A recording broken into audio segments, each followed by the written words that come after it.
We have about 20 minutes for you. Is that right? Are we still on schedule? Actually, we have 15 minutes. So, do any of you need to mic Dr. Carson? Nope. Okay.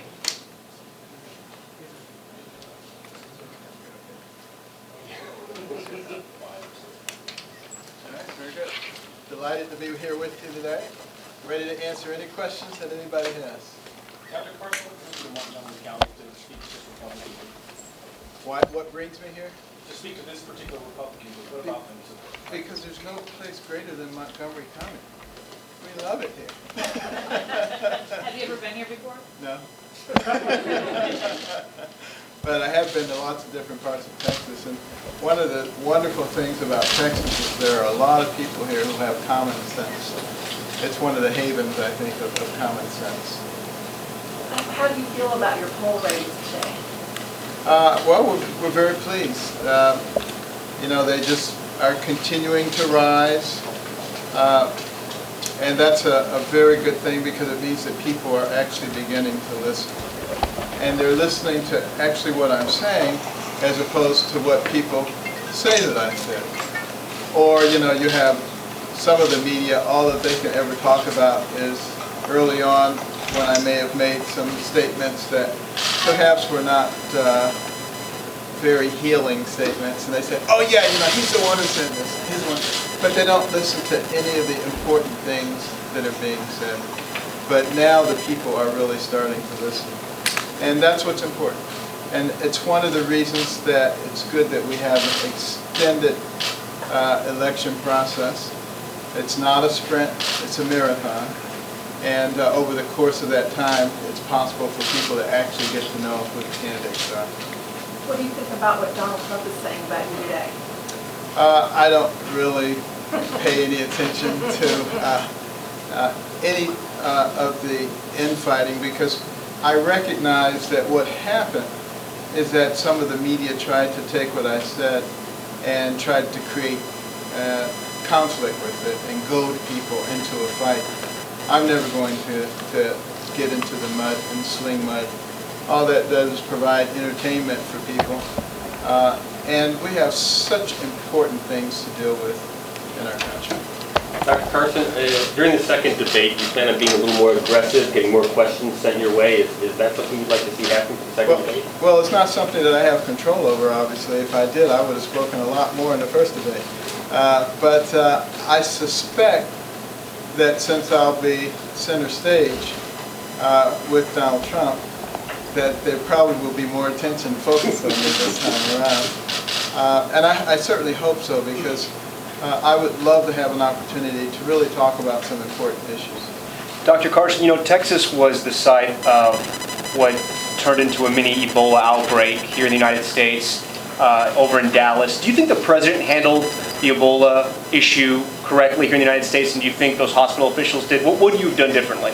Well, I like the second question better. What would I have done differently?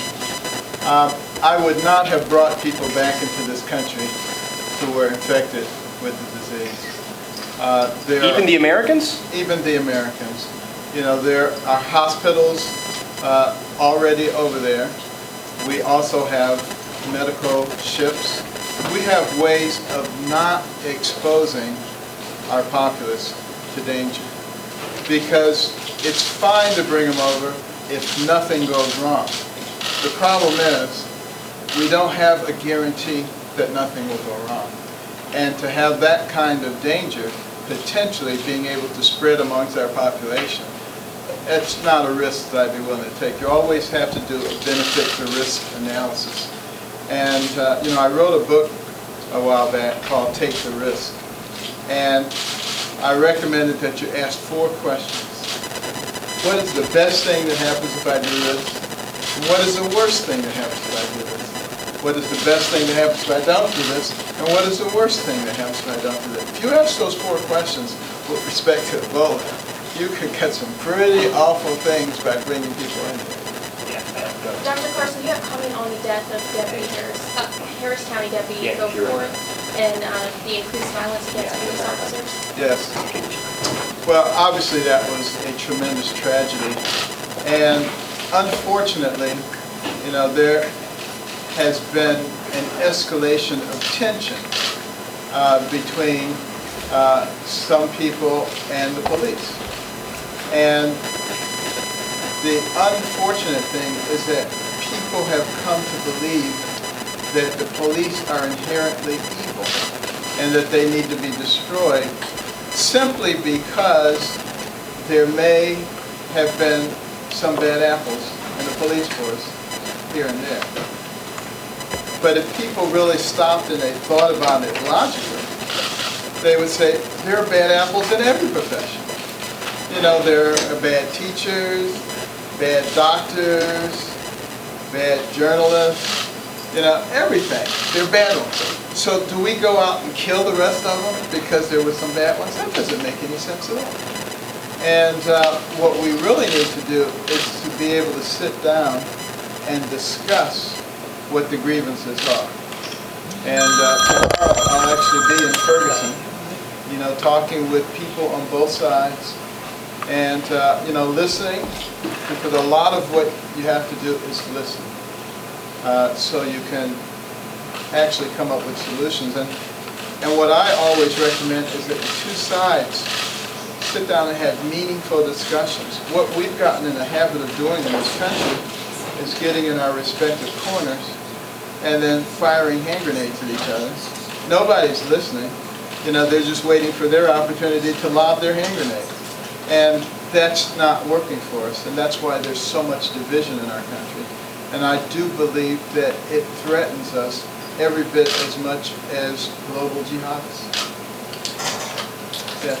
Dr. Carson, what are your views on Agenda 21? People are asking that question so often. You know, I'm not a big conspiracy theorist. And I'm not sure, you know, unless you have an hour to go into pros and cons. If that's Can you a good, repeat her question? We couldn't hear it back here. Agenda 21. Dr. Carson, I'm sorry if this is already covered, but you've been increasingly critical of Donald Trump these past 24 hours. One of the candidates here from Texas, Ted Cruz, has made a point of not criticizing Donald Trump. And do you think that's a smart strategy for Senator Cruz, and do more candidates need to speak out against Donald Trump? Well, I have to take a little issue with the premise of your question. Go ahead. I haven't really been increasingly critical of him. I've simply stated my opinion. I stated my opinion that rounding up millions of people and sending them out is not going to work. It's going to be much too complex, much too expensive. Will start a logjam in the judicial system, and it's just not a plausible thing. It could also cause a collapse of the farming industry, the hotel industry, service industries. There are a lot of unintended consequences that would occur. So there are probably better ways to do things. And it doesn't mean that I am an advocate of amnesty, because I'm not. But what I've said is that it is important that we close the borders, all of the borders. We can seal the borders. We have the ability to do it, just not the will to do it. That we have to turn off the spigot that dispenses the goodies so that people won't want to come here, and that includes employment. And that we have to deal with the people who are still here. Now, what a lot of people don't know is that as many as 30 to 40% of those people are here from overstaying their visas. They're not necessarily people who just come across the border. And we have to have a reasonable plan to deal with those individuals. The people who become part of the fabric of the country, where are you going to send them back to? And letting them become guest workers, which does not give them citizenship, does not give them voting rights, but doesn't collapse all the various industries, seems like a very logical way to do that. Okay, we have time for one more question. Dr. Carson, what do you think the poll numbers say about the desire for a political outsider? I think what the poll numbers are saying is that people are tired of the political class and people who sit around with their fingers in the air trying to see which way the wind is blowing and what do people want to hear, and who want to put another notch in their belt, on their political belt. And what they're really looking for is some integrity, some truth. People are frustrated by the fact that they don't believe in their government anymore. And I think it appears that the outsiders are more likely to offer that than people who are steeped in political tradition. That doesn't mean that there aren't some people steeped in political tradition who aren't good people and who do mean well, but it's very difficult for the people to distinguish them from the ones that they don't trust. So they say, rather than try to make that distinction, let's go with somebody who has a very different mindset and perhaps somebody who has a proven record of achievement. Do you think that you have the experience though? Do you think that you have experience and can handle it, or you've not been there? Well, I would simply say I would hope that the American people would listen to my solutions versus the solutions of people who've been lifetime politicians and use their good judgment to make a decision about whether it makes sense or not. Great. Thank you all so much. Dr. Carson, when can we get medicine moving in a proactive instead of a reactionary direction? Everything is now, let's test for what you have and then treat it. When can we get to vaccines and preventing people from getting cancers instead of, I mean, cancer's big money, I get that, and they're unrelenting. Well, a tremendous progress has been made with cancer. You know, consider the fact that at the last turn of the century, the average age of death in this country was close to 50, and now it's close to 80. And a lot of that is because of the tremendous progress that has been made by scientists and medical professionals in this country. That's going to continue. We have to make sure that we create the proper environment so that that can continue in a very significant way. Thank you for your time. All right. Appreciate it.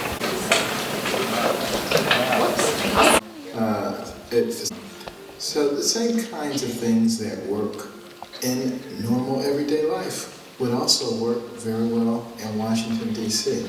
We definitely need to do something to attack the horrible deficits that we're running and the national debt. We definitely need to do something to stimulate the economy, to deregulate. We need the right kinds of regulations. We need to agree on what kind of regulations we do need and get rid of all the other ones. And we need to get rid of redundant programs. We would need to allow attrition to help us. As people get older and retire, we don't have to replace them. We can shift people around as necessary and let the government shrink back to the size where it's lean and mean and able to get things done. I think if we use that kind of approach, we'll be just fine.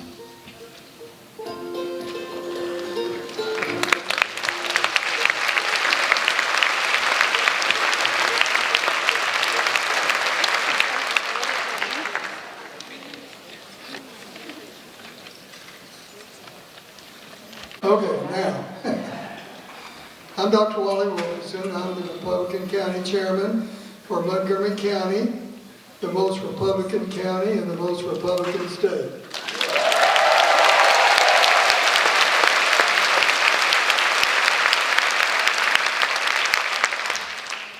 And I want to thank all of you for being here tonight. This is a historic event for us in Montgomery County. And we are so honored and privileged to have a person of the character of Dr. Ben Carson agree to come appear to our county Republicans, and we hope independents and Democrats.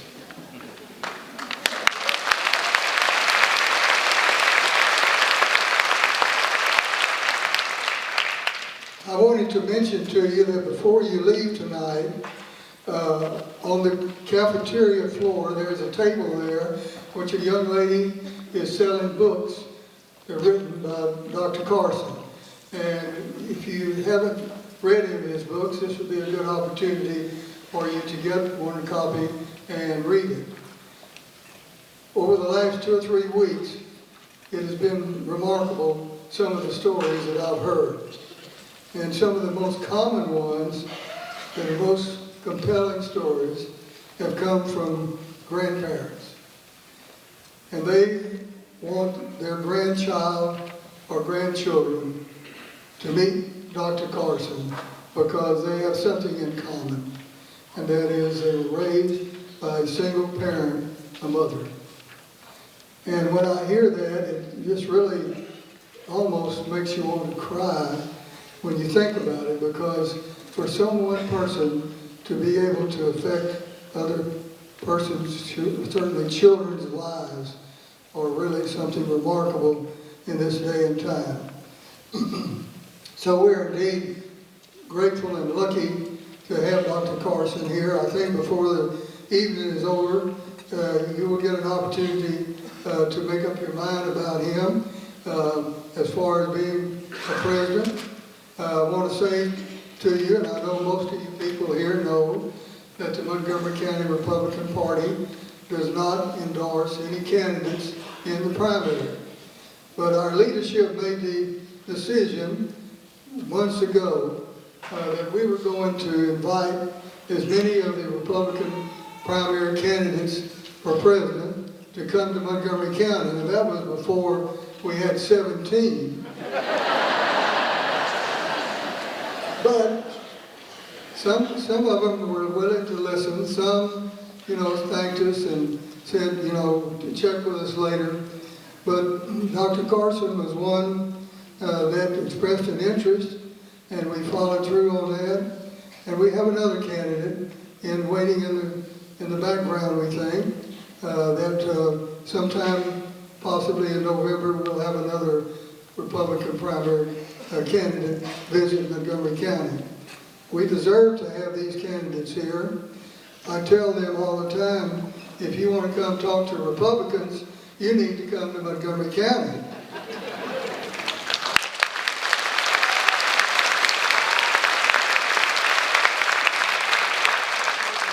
I didn't intend to make a speech, but I'm not sure if Dr. Carson has come in yet from the reception. By the way, when we started with the reception, I did, we thought we might have maybe 3 dozen people there, and there were over 200 there tonight. And when we started,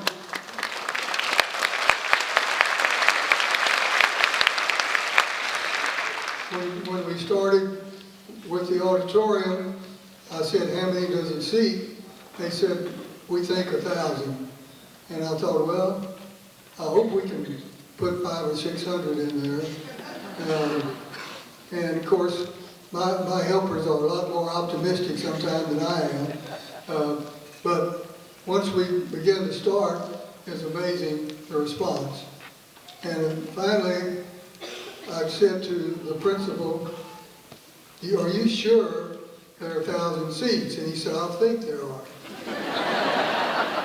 So I got my pad and pencil, and I came out here and I counted the seats. And when I got through, I called him and I said, you have 1,067. He said, well, good. I'm glad to know that. He said, the fire marshal says you can put 1,295 in the auditorium. And I said, well, I don't understand. He said, well, we remodeled the auditorium some years ago, but when they did, they only put 1,067 seats back in. So that's why we have chairs in here to bring it up to the maximum capacity according to the fire marshal. So we're very proud and pleased that you're here tonight. I know that you're going to leave here, I believe, in my heart, fired up and ready to do something in this election year. Whether you vote for Dr. Carson or whoever your favorite is, we absolutely have to make a change in our nation. And I don't think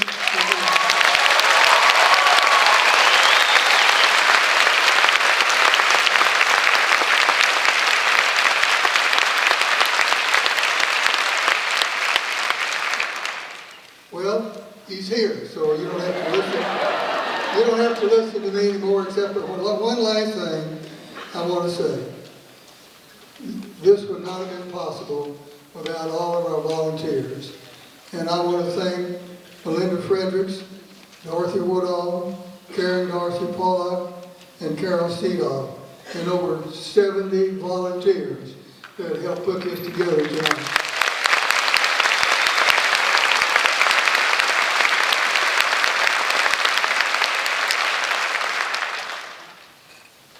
And you can see on your program there are other credits, and I would be pleased if you read those over and remembered them, because they were all very important as well in making this a success.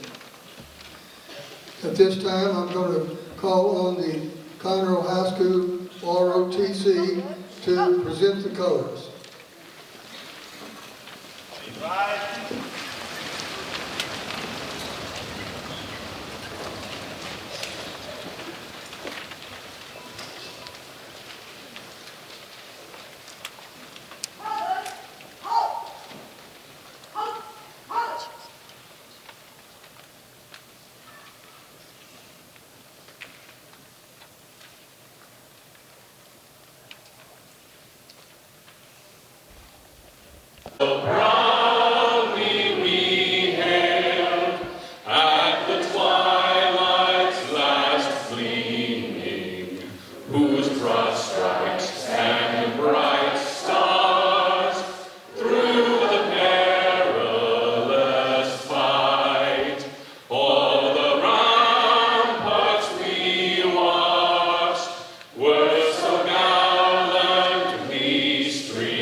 There's liberty.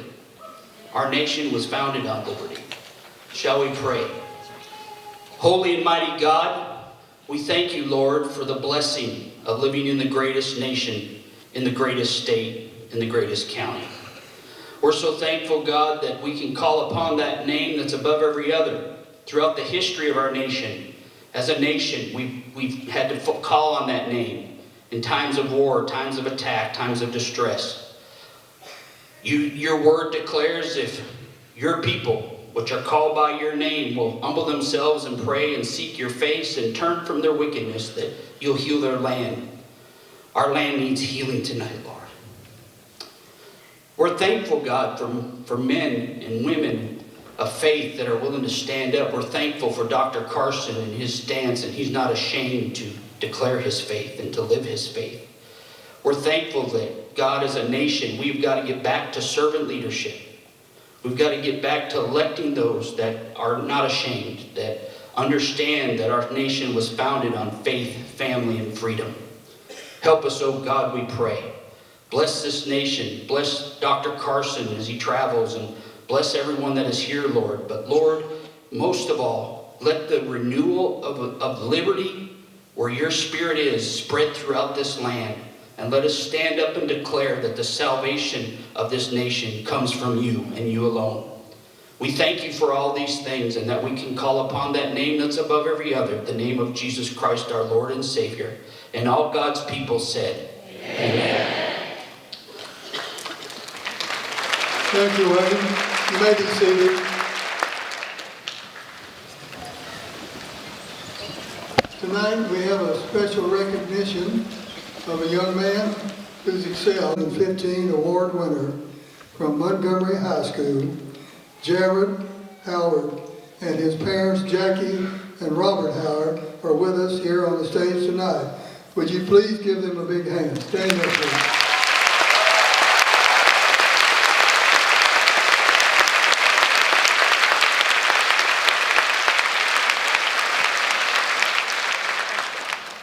Thank you very much. It's my honor and my privilege to introduce no stranger to this group, a gentleman who has served both in the Texas House of Representatives and more recently in the state Senate, Senator Brandon Creighton, who will introduce our speaker, Dr. Ben Carson. Brandon.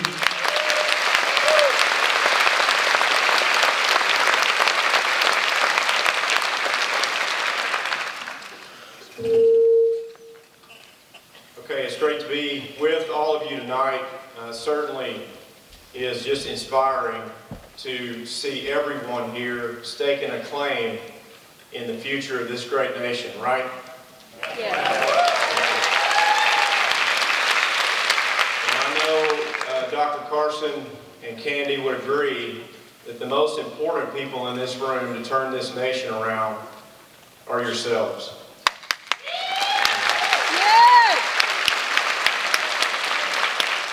And we're going to do it.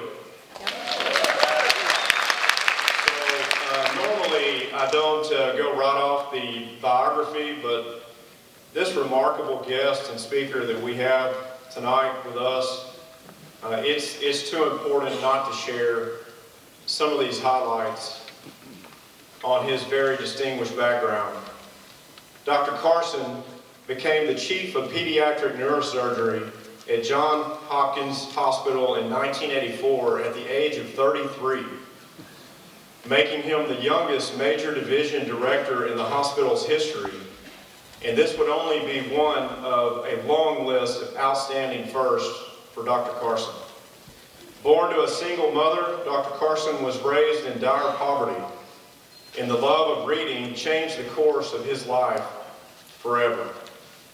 In 1968, he was admitted to Yale University, and he went on to receive his MD from the University of Michigan Medical School. Dr. Carson's accomplishments have earned him a place in medical history as he performed the first and only successful separation of Siamese twins joined at the back of the head in 1987. He also performed the first fully successful separation of type 2 vertical cranioesophagus twins in 1997 in South Africa. Dr. Carson has written 8 books, 3 of which were co-authored with his wife of 39 years, Candy. He's also the recipient of the 2006 Spingarn Medal, which is the highest honor bestowed by the NAACP.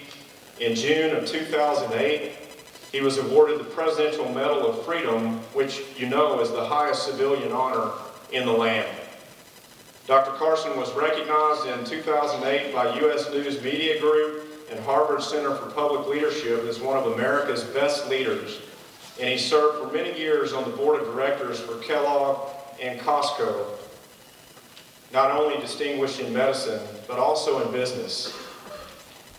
In 2014, the Gallup organization, in their annual survey, named Dr. Carson one of the most admired men in the world.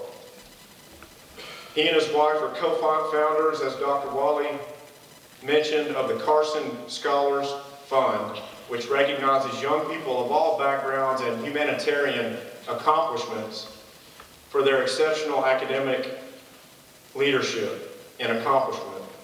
This fund is currently operating in 50 states and has benefited almost 7,000 students. After listening to Americans across the country say they're ready for a leader who will take a stand and put the country before politics, who will respect the Constitution back to front, front to back, and who will obviously transcend political correctness and to make sure that this country is first and the future of this country is first before all else. And I just want to mention to Dr. Carson, who I know is listening at the back of this auditorium, that in Montgomery County, we're very proud to be known as the leading county in the state of Texas in a very successful conservative grassroots political movement that has changed this state and has been an example for state legislatures around the country, especially with regard to the 10th Amendment.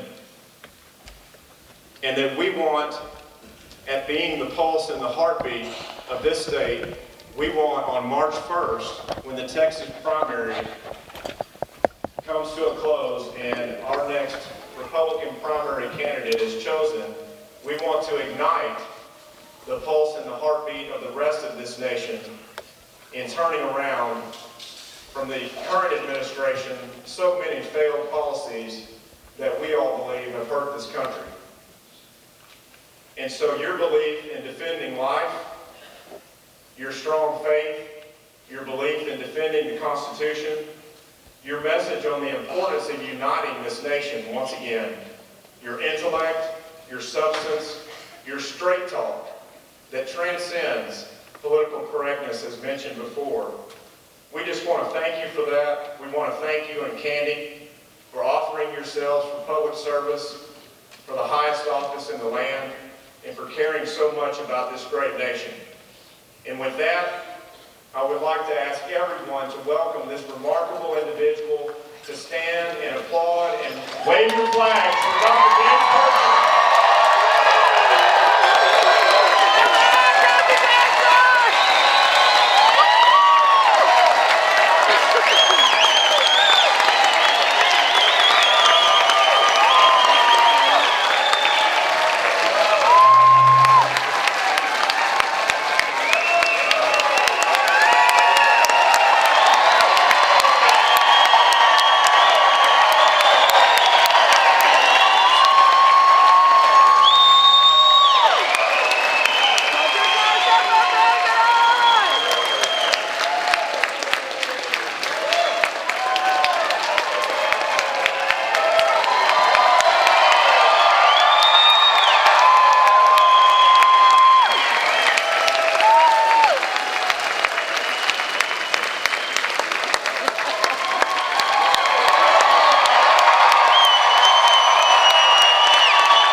Thank you so much.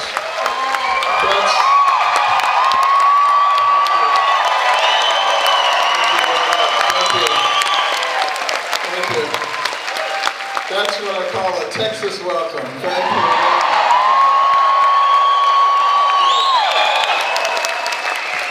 You know, Candy and I love to come to Texas. Please be seated. We absolutely love coming here because there's so many people here with common sense.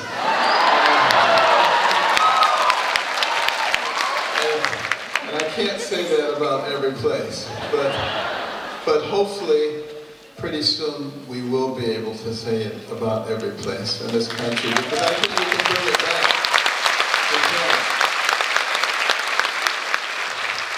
You know, I've been fortunate enough to be able to travel all over the world, 57 different countries. And I'm always anxious to come back home. There's no place like home. This is one of the most incredible places one can imagine. You know, I think about the people who say that there's nothing special about America. We're just like everybody else. But have you ever thought about the fact that 100 years, 500 years, 1,000 years, 5,000 years before America came on the scene, people did things the same way. There was very little variation. Within 200 years of the advent of America, men were walking on the moon. If anybody says this is not an exceptional country, they don't know what they're talking about. This is the most exceptional country ever. Now, that doesn't mean that we're perfect and that we've never done anything wrong. Of course we have. Because we're composed of people. But it is possible to learn from the mistakes and to move forward. And that's what we have to do. You know, as a youngster growing up, the thing that I probably hated more than anything else was poverty. You know, for some people it's snakes, rats, spiders. For me, it was poverty. I just couldn't stand it. And I was certain that I had been born into the wrong family. But in any event, you know, my mother really tried hard. And, you know, she was one of 24 children. Got married when she was 13, after having been able to cobble together no better than a third grade education, being shifted from home to home, really having no place to call her own, and hoping to escape. And my father and my mother moved to Detroit. He was a factory worker, and some years later she discovered that he was a bigamist. And of course that resulted in the divorce. And since she had so little education, you know, it was really tough for her, so we moved from Detroit to Boston to live with her older sister and brother-in-law. Typical tenement. Large multifamily dwelling, boarded up windows and doors, sirens and gangs and murders.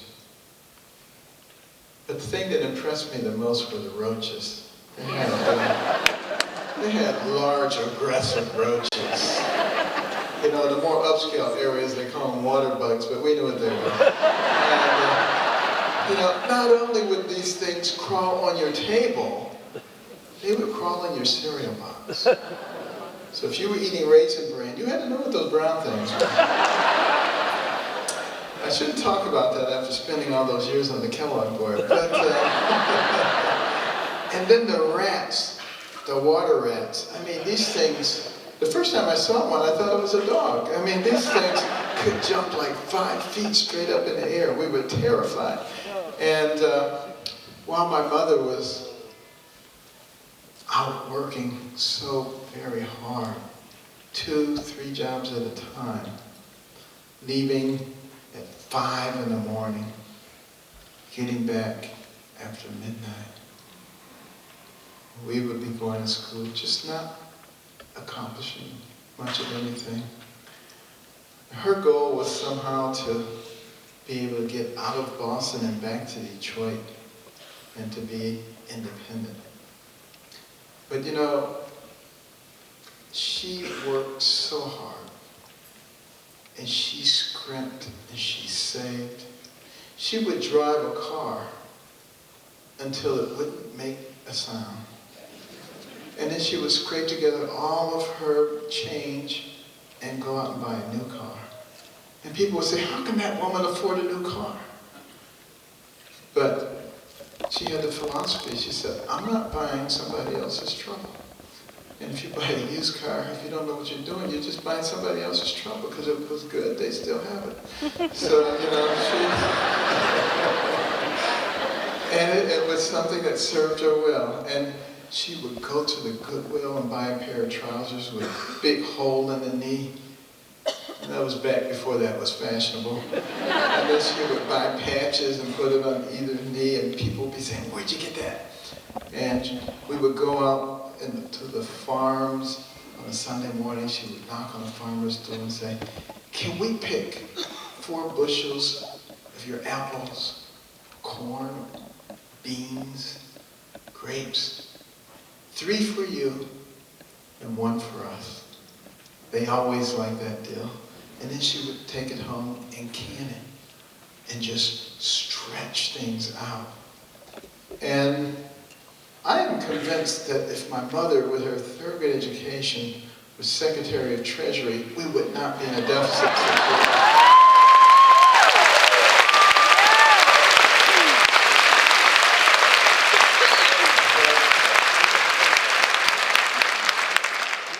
The interesting thing is, I hear a lot of criticism, particularly from the left, who say, you know, Carson must have had some assistance, some government assistance when he was growing up. And he went to public schools, and they helped him to get glasses, and now he wants to withdraw all public welfare type programs. Now, obviously that's not true, but it's symptomatic of what's going on in our society. People who just outright lie in order to try to demonize somebody, in order to keep control over certain groups of people. You say, you see, that person is evil, that person is an Uncle Tom, that person does this and doesn't like you and only likes other people and hates themselves. You know, it would be funny if it weren't so sad. And it would be funny if people didn't fall for it. Swallow it hook, line, and sinker. Not recognizing that there are people who are simply trying to maintain control of it. I have no intention of withdrawing safety nets from people who need safety nets. What I don't want to do is to sustain programs that create dependency in able-bodied people.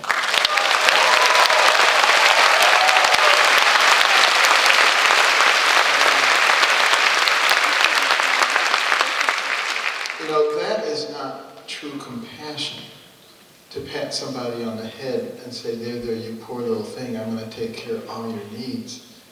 That's not enabling people to utilize their God-given talents. That's enabling people to become dependent. And that's not what America was all about. You know, one of the things that was so impressive to me was, reading about Alexis de Tocqueville, who came to America from France in 1831, because the Europeans were fascinated by our country. They couldn't understand how a fledgling nation, barely 50 years old, was already competing with them on virtually every level. And de Tocqueville was going to dissect it and figure out what it was. And he looked at our government, our separation of powers. He was very impressed with the way we put our government together and how efficient our government is. Now, this was some time ago. And then he said, well, let me look at their educational system, and was blown away that anybody finishing the second grade was completely literate.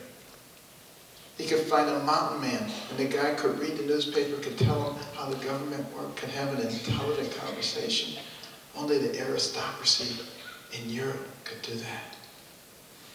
And you see, that was one of the things that really separated America from other countries. Because our people knew how to do things. They were well educated. They knew how to build roads and structurally sound bridges and containment facilities and dams. They knew how to invent something when a new problem showed itself. They had what's known as the can-do attitude. That's what characterized the rapid rise of America from nowhere to the pinnacle of the world. That is now being replaced with the what can you do for me attitude, which is taking us just as rapidly in the wrong direction. And that's not what we need in this country. We need to utilize all of our resources in order to develop all of our people. And that's what real compassion is about. I've had an opportunity to speak at different organizations all over the country.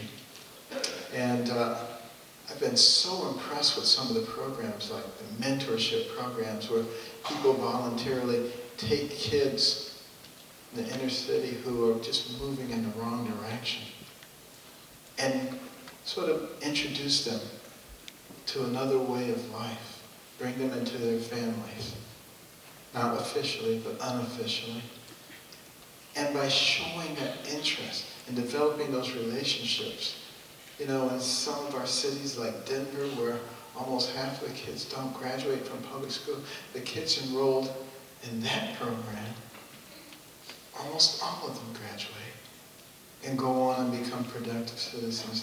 There was another program in Tennessee that was church-sponsored, where they would go out on the street and they would find people who were down and out and bring them into a program that they've structured and that they sponsor.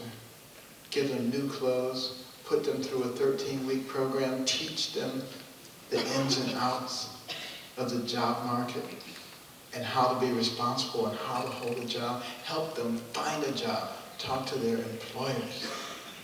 After a year, 70% of those people are off the public dole. There was one young lady I met in that program. She was a drug addict and homeless when they found her. And when I spoke to her, she was 3 months away from getting her PhD. You know, what can happen?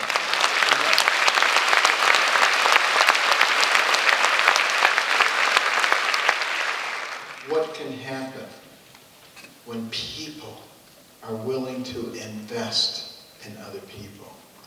That's what we need to be thinking about. Because for every young person that we can keep from going down that path of self-destruction, it's one less person that we have to be afraid of or protect our families from. One less person we have to pay for in the penal system or the welfare system. One more tax-paying, productive member of society who may discover a new energy source or the cure for cancer. We cannot afford to throw any of our people away. We need every single one.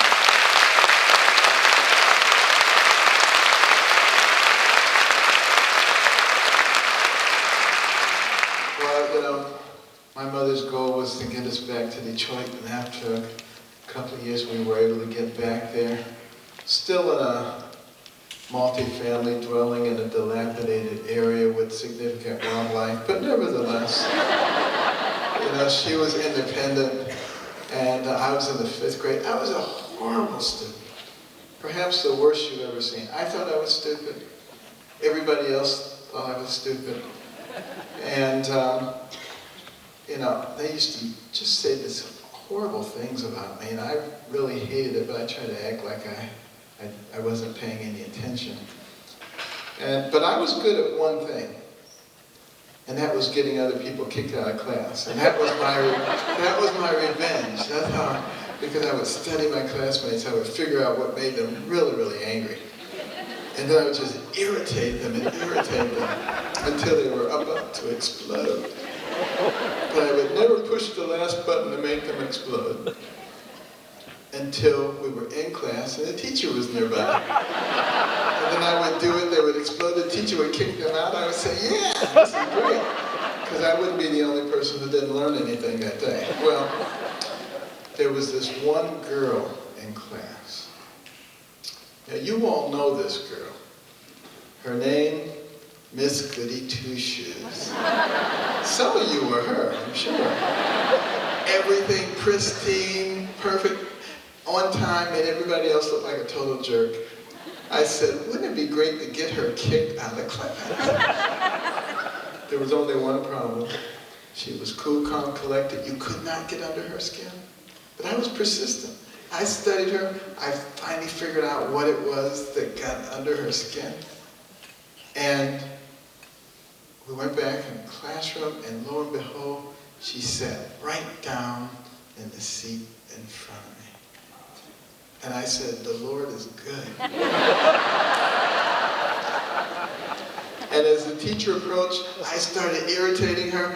I pushed the last button to make her explode, but she didn't explode.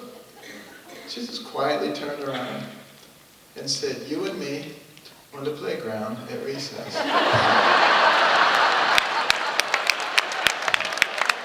So that didn't work out all that well. You know, I became a brain surgeon and she became a professional wrestler.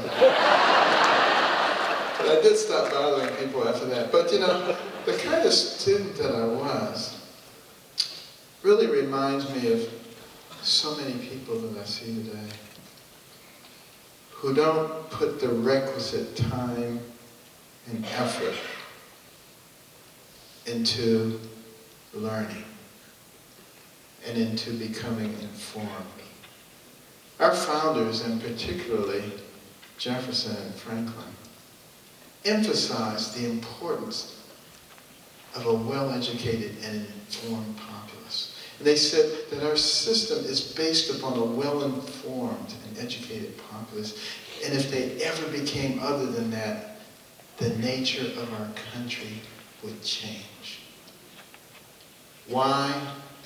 Because the people would not be sophisticated enough to recognize when they were being manipulated. And you would have slick politicians and unethical media. And they would just manipulate the population however they wished. You see some signs of that today. And it is very important that we alter that dynamic. And that we do become informed again.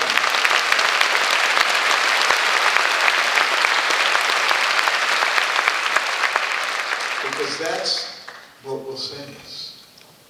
Every single one of us can be better informed, no matter how informed you are.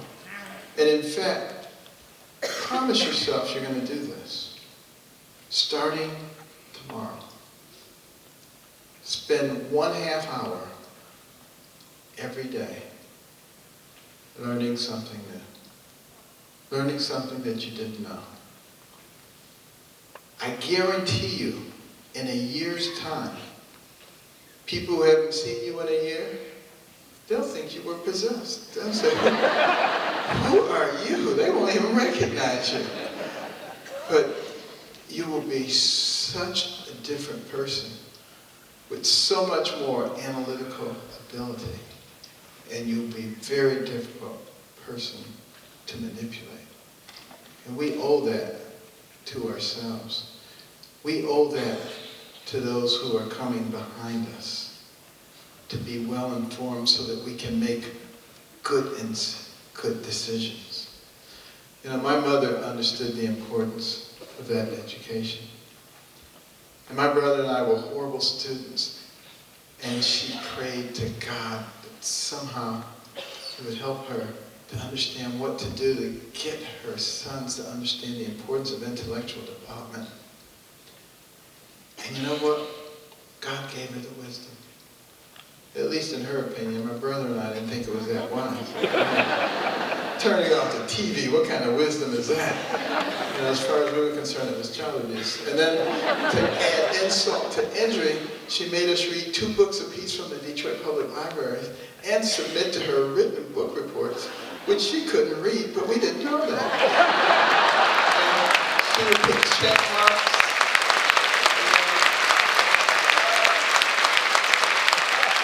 Check marks and highlights and underlines, and we would think she was reading them, but she wasn't.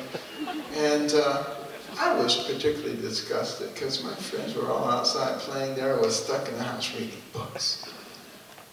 But we had to do it. You know, back in those days, you had to do what your parents told you. There was no social psychologist saying, let the kid express themselves. But, you know, as I was reading those books, and I started reading about people of great accomplishment, scientists and explorers and philosophers. And I began to understand something very important. That the person who had the most to do with what happened to you in life is you. It's not somebody else. And that was very liberating for me. I no longer hated poverty after that, because I knew it was only temporary. And I knew that the power to change it was within me, and that I had to.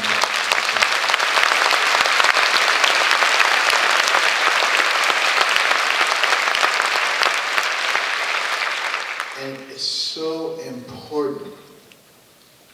we reinstill that message in the people of our nation. And if we, along with instilling that message, also make sure that we are willing to invest of ourselves in our fellow man. Because the care of the downtrodden in our society is our responsibility. It's not the government's responsibility.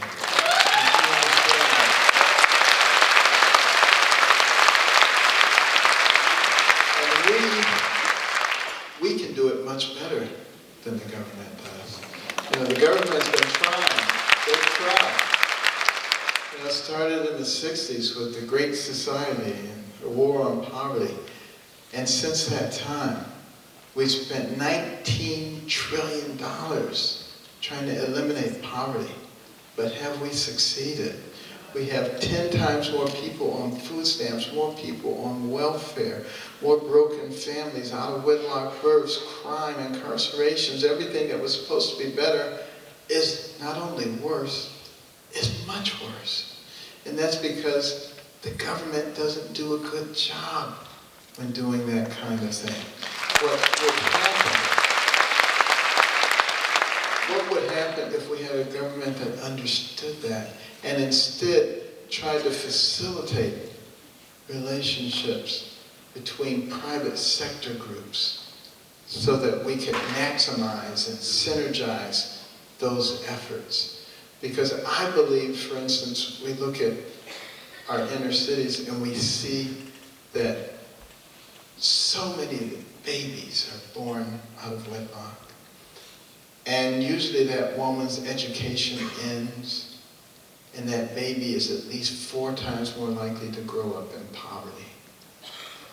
Well, what if, as I've seen around the country, community groups made it possible for that woman to have daycare for her children so she can go back to school and get her GED or her bachelor's degree, associate's degree, master's degree, learns how to take care of herself and teaches that to her children.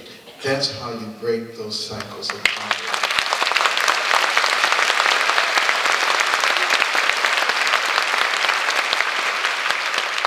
And those community-based organizations that do that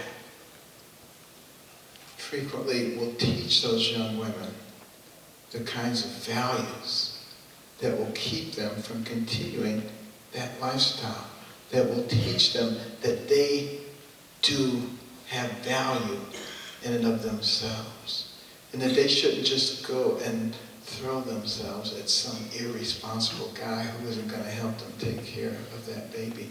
You know, we have to once again bring back the values and principles that made us into a great nation, rather than trading them all away for the sake of political correctness. That is what is destroying America.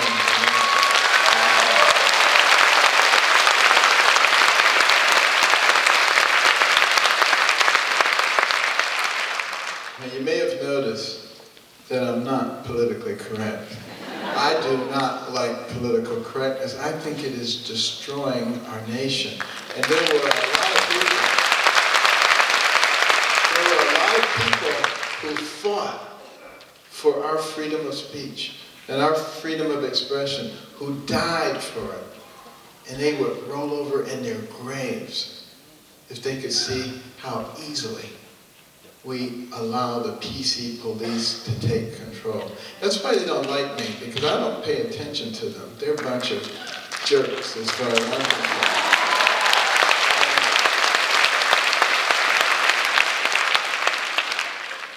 And the real problem is, if people are not free to express themselves, to talk about what they really believe, then how is it possible for them to have honest conversations? And how do you make progress when you're not having honest conversations? Have you noticed that just before people get divorced, they stop talking? They stop having conversations? The next thing you know, their spouse is the devil incarnate. That's what happens when you don't talk to each other. And that's what PC precludes. And it's all about intimidation. You know, I learned about intimidation when I was a kid, 8 years old. And, you know, I was intimidated by dogs. I was definitely afraid of dogs. I would be late to school because I'd be almost there and there would be a dog, and I had to go back around the block. And then there'd be another dog, and you know, teachers would turn to my excuses, and there was an old man who saved me.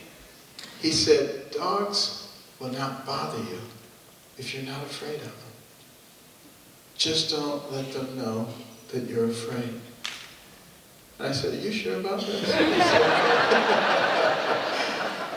He said, absolutely. So I decided to test it out, because there was this dog down the street.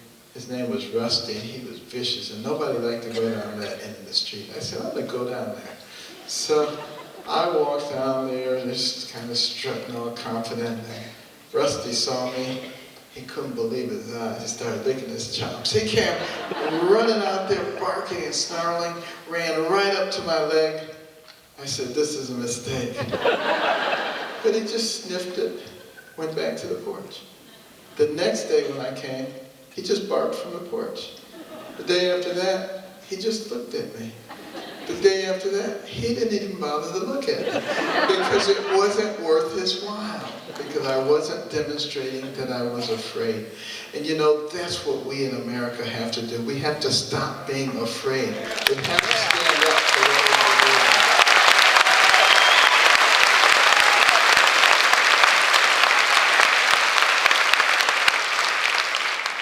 We also have to, and you know, an $18+ trillion national debt. How can we do that to our young people? How can we spend up their future like that? It is sinful to do something like that. $18 trillion, can you even conceive of what that means? If you tried to pay that back at a rate of $10 million a day, 365 days a year, it would take you more than 5,000 years. This is what we are placing on the backs of our young people. It is going to be impossible for them to have a quality life. And you talk to some people and they say, it's no problem. Don't worry about it. It's a huge problem. But the fact of the matter is, that's only part of the problem. The real problem is something known as the fiscal gap. Please look it up when you go home tonight. Please get on the internet and look up fiscal gap. That's the amount of unfunded liabilities owed by our government. Social Security, Medicare, Medicaid, departmental programs, versus the amount of revenue expected to be taken in from taxes and other revenue sources. Two numbers should be almost identical. Bring that forward to today's dollars, and if they're not, you have a gap. That's the fiscal gap. Right now it sits at over $200 trillion. That's what we owe. I talked about that in my announcement speech in Detroit. And the next day, a bunch of the liberal newspapers came out and said, we told you Carson was crazy. Fiscal gap, what is he talking about? He's an idiot savant. He only knows neurosurgery. He doesn't know anything else. There's no fiscal gap. Well, the day after that, Forbes came out with an article that said 17 Nobel laureates in economics and 1,200 professors of economics agree with Carson.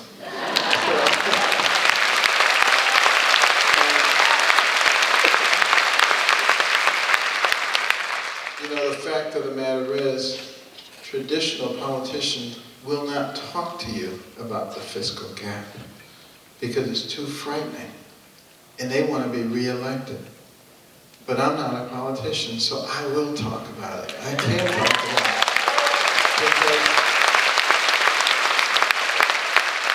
Because the only way that the American people can make intelligent decisions is if they know what the facts are. And we're building a house of cards that is about to collapse. The only reason that it's still standing is because we can print money. Our dollar is the reserve currency of the world. If we couldn't print money, it would have already collapsed.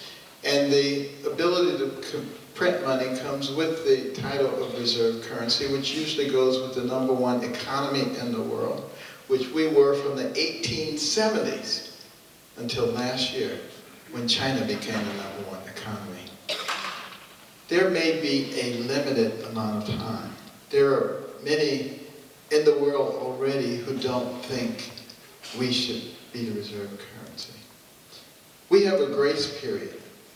We're going to have to use it in a wise way. Because if we do not, what happened with the stock market crash in 1929 will be a walk in the park compared to what will happen. We've been blessed to have a warning, and we can fix it. You know, we can start with a balanced budget. If you don't have the money, then you don't spend the money. Yeah.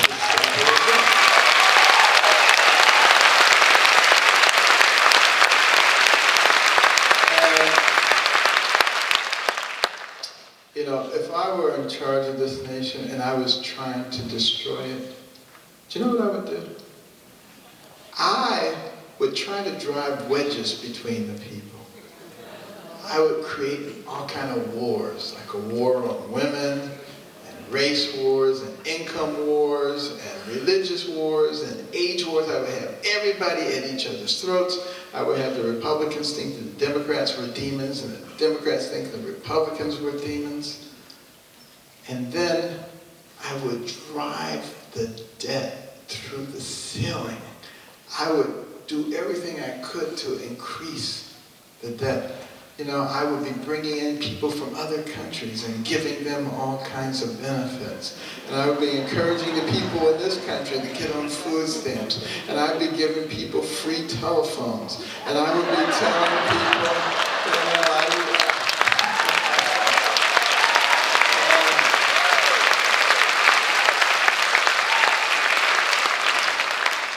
and then I would try to weaken the military.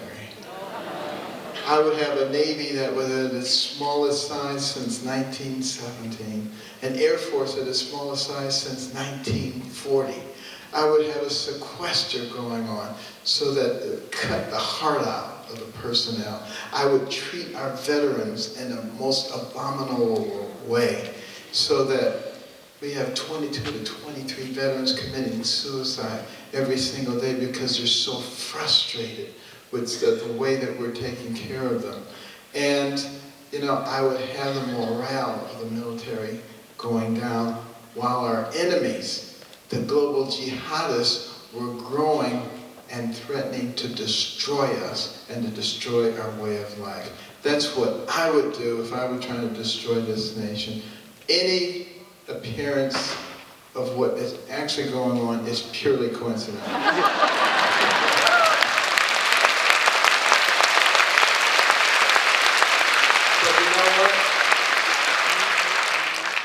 It gives you an idea of what we must do. And it's going to be incumbent upon all of us to do something. We can no longer sit on our hands and expect someone else to do the heavy lifting. Everybody here has a sphere of influence. You need to use it. You need to talk to other people in your sphere of influence and ask them, just like the patriots in the pre-revolutionary war, what do you want to pass on to your children and your grandchildren? What are you willing to fight for? What are you willing to die for? Because if we are not willing to make a sacrifice, then America as we know it is dead. It is going to be up to us Use that sphere of influence. Invite your friends, invite your neighbors and your co-workers to your home. And have those discussions. And tell them that if they didn't vote in 2012 because they were disgusted, tell them that they did vote. Because when you don't vote, you are voting.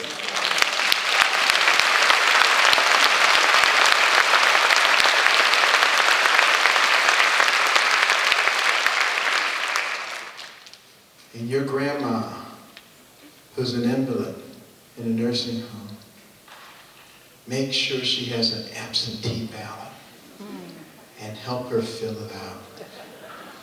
And your uncle, who's an alcoholic and never votes, tell him if he doesn't vote, there won't be any alcohol. Get them motivated. Get the people back. Because I can tell you that if we can once get the people motivated and get the people educated, that we will get our country back. It was Thomas Jefferson who said that we would reach this point because the people would become lackadaisical and they wouldn't be paying attention.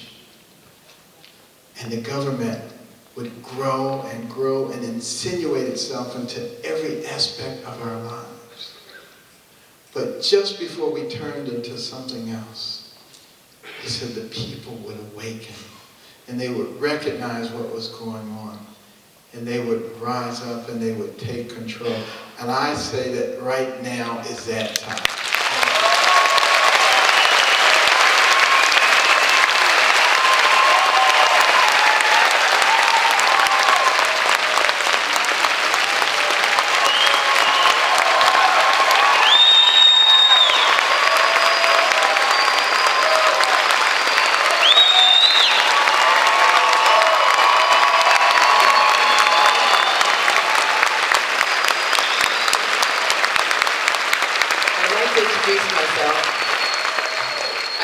Carson, and I approve this message.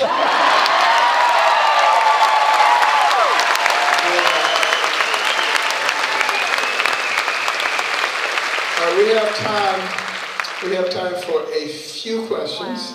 So here we have one right here.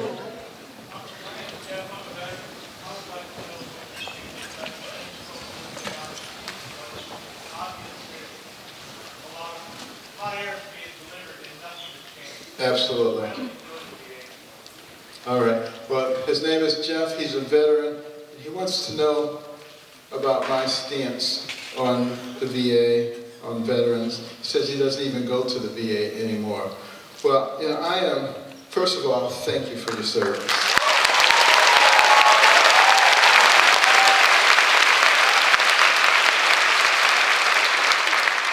And thanks to all of you veterans. I know there are probably veterans from World War II through Vietnam, Korea, the Middle East. You know, we would not have our freedom without our veterans. And that's what we as a society must understand. I've talked to many veterans, very frustrated because the VA system has failed them. And so many people fall through the cracks from the time that they are discharged, and then they finally do get involved in the VA system, and then they get treated like second-class citizens.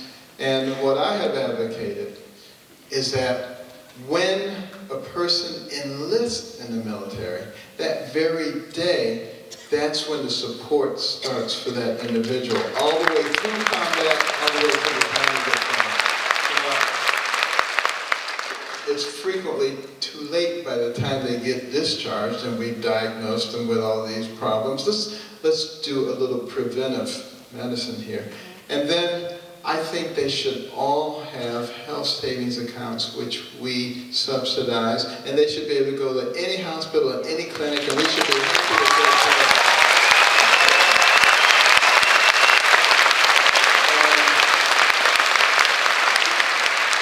The VA system itself should be used for specialized care. You know, brain injuries and limb replacements and research and things of that nature. And, you know, right now, recruitment is down by 14% for our volunteer military forces. And is it any wonder when they look and they see how we treat our people? And that represents an existential threat for us if we do not have a full, enthusiastic military force. We need to give them a place of honor that they deserve in our society.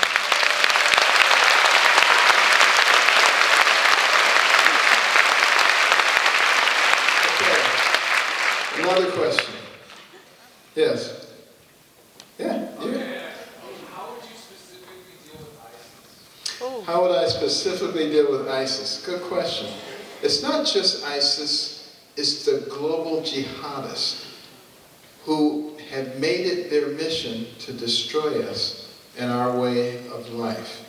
And I know that there are a lot of people who say, you know, we got involved in 2003, invading Iraq. We lost a lot of men, a lot of money. We need to learn from that. We need to make sure we don't do that again. Can I tell you something? That's a stupid way to think. And I'll tell you why. Because, see, Saddam Hussein was not an existential threat to us. The global jihadists are an existential threat for us. And if we allow them to continue to expand, they've already established their caliphate and they're making it bigger. They've got half of Iraq, a third of Syria. They've established a foothold in Tunisia, Nigeria, Somalia, you know, and they're continuing to expand. They look like winners. And that's why people are joining them. That's why people are reluctant to join the coalition that we talk about that is not forming, because it needs a leader, and you cannot lead from behind.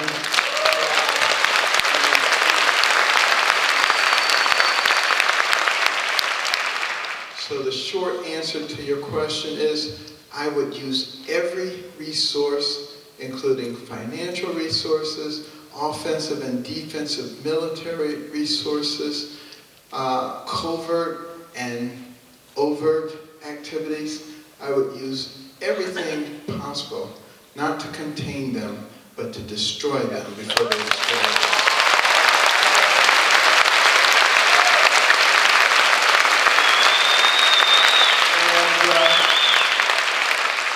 And let's get a question from this section over here. Yes.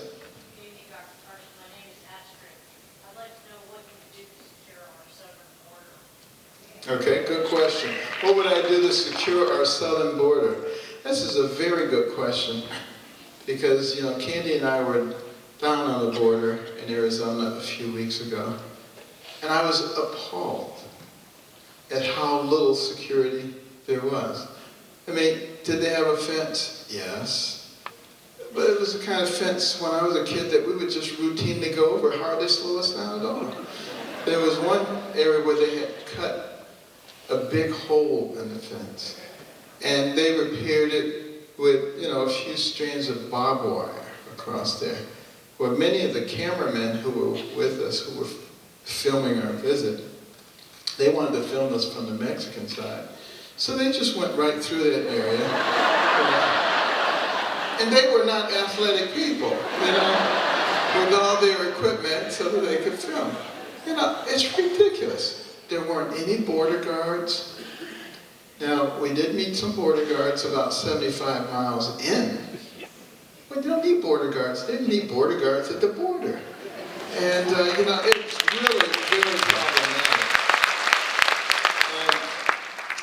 I had an opportunity to talk to some of the sheriffs from the different counties who told their tales of woe, how they would risk life and limb apprehending people. And then ICE would come along and say, let them go. And not all of these people were from Guatemala and Mexico. There were people from Russia and Iraq and Somalia. And they were people who were coming into our country. And they were bringing tons of drugs, heroin, into our country. In some of our cities now, you can buy a pack of heroin for less than you can buy a pack of cigarettes. They are flooding the market. And when you bring that in, you bring in with it crime. And a lot of our law officials on the borders feel like the federal government is their enemy rather than their friend. And what I would do is change that dynamic dramatically. There would be real consequences for people broaching our borders. And I would actually put people on the borders, like Border Patrol people.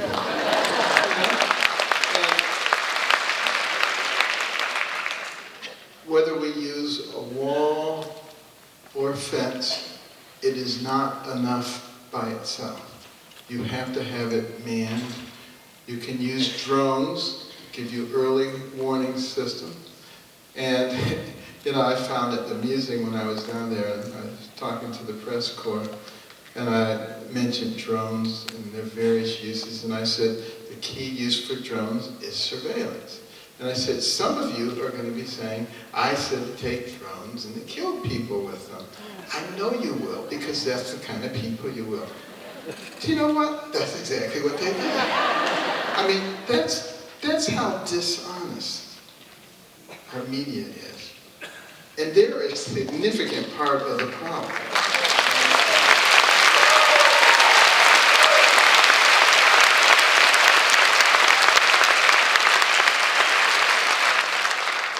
The only profession protected by our Constitution is the media. Why? Because it was assumed that they would be on the side of the people and that they would be objective. Knowing that if they decided to pick sides, that they would enable the side that they picked to ignore the law, ignore the Constitution, and that that would be detrimental to our society. And it is my hope and prayer that the media in this country will soon understand that if our country goes off the cliff, they're going off with it. And maybe they will wake up.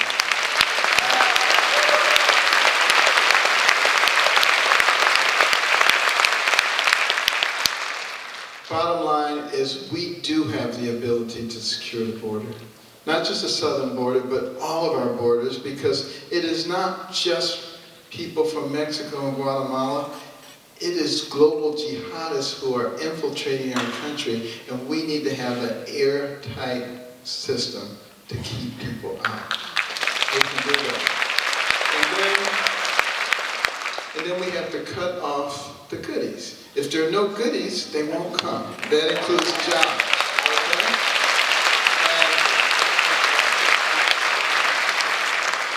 Now that'll stop the flow in. And I feel confident that within a year, we can have airtight borders everywhere. Within a year. But what about the millions of people who are already here? What are we going to do with them? Now, I know there are some people who say, round them all up and we'll send them somewhere. I don't know where, but we'll send them somewhere. You know, it sounds good. It sounds like good red meat. But, you know, here's the problem with that. It would jam our legal system. You can't assume that all the people will voluntarily present themselves and say, here I am, send me back somewhere. You know, the farming industry would be in major trouble. I was talking to a farmer. He had 8,000-acre farm. He says he starts his workers at $11 an hour. He said he could not hire a single American, not one. I was talking to an owner of a large hotel chain. They said their hotel industry would collapse. Maybe the service industry. So the point being that this is not a simple thing. We have to take a more long-range view. And I think if we seal the borders, that's number one. That is so important. Nothing else really matters. You seal the border and you turn off the goodies. And, you know, the supply of people will quickly dwindle over the course of time. It won't be nearly the problem. Now, some of those people, if they have a pristine record and they've been here for a while, I would allow them to become guest workers so they can live above ground rather than below ground. Does not give them voting rights, does not make them a citizen of the United States. They are not eligible for this, but they can work.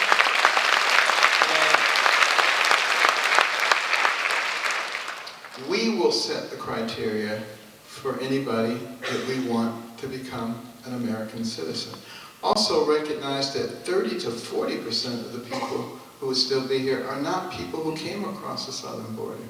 They are people who overstayed their visas. And they're from all over. And we don't seem to have a mechanism for taking care of them. What I would strongly suggest is that as soon as someone's visa expires, if they have not officially left, that we impose a penalty on the country from which they came, and we say 10 visas from that country will not be issued because that one person violated. What that will do is it will put an enormous amount of social pressure on them to go back and to do things the right way. And in addition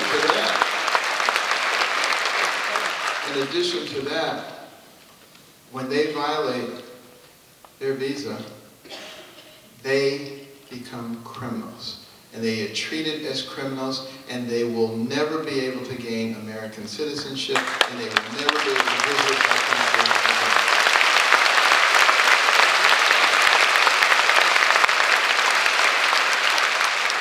Like anything else, if the penalties are sufficient, you will not have people violating.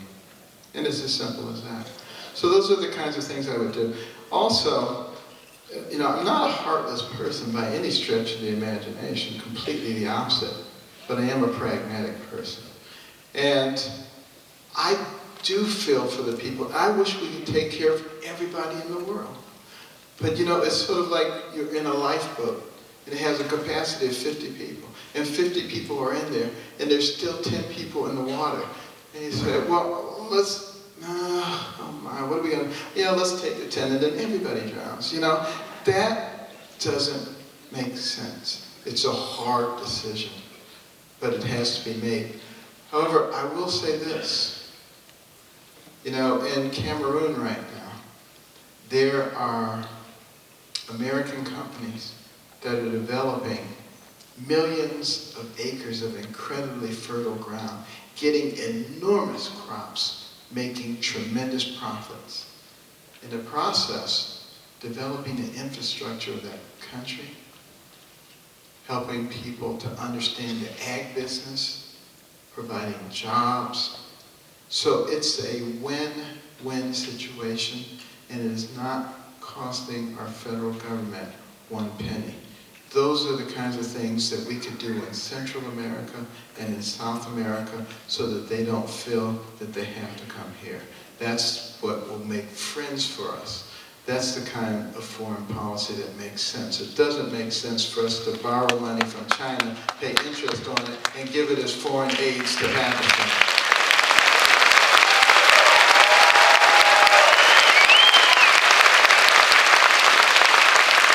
Thank you all very much.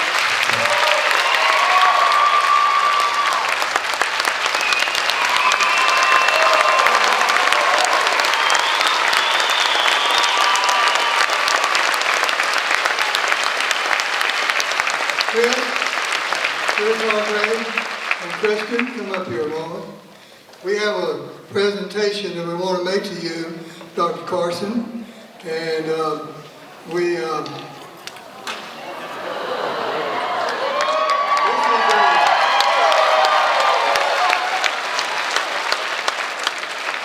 First off, thank you for coming and speaking with us tonight.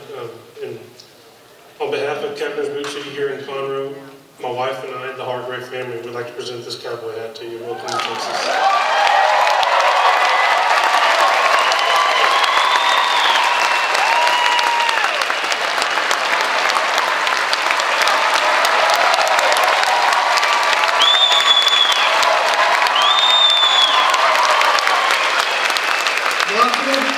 You look great in that hat. I just wanted you to know, as long as you wear the hat, you will be a Texan. If you take it off, you're not going to be a Texan anymore.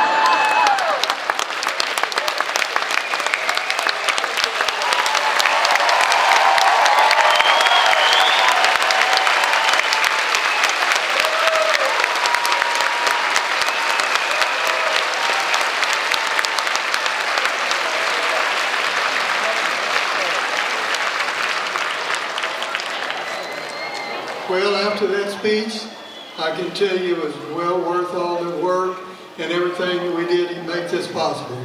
Thank you all for being here. To close the program, we're going to have Kate Shipman Dean to lead us in God Bless America.